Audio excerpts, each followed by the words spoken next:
वक्त का पहिया अपनी रफ्तार से घूमता रहता है। ये किसी के लिए नहीं रुकता। वक्त की बहुत बुरी फितरत है कि ये खुद से पीछे रह जाने वालों का थोड़ी देर भी रुक कर इंतजार नहीं करता, ना ही खुद से आगे भागने वालों को पुकारता है। मौसम, रुतें, चेहरे, फितरतें सब बदलती रहती हैं, मगर दुख, ये जो दुख होते हैं ना, यहीं रुके रहते हैं।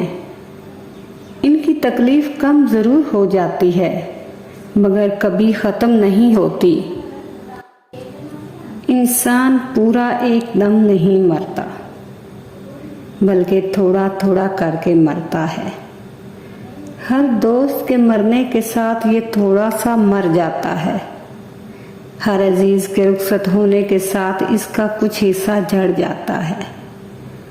हर ख्वाब तख़य्युल होने के साथ इसका एक गोशा फना हो जाता है।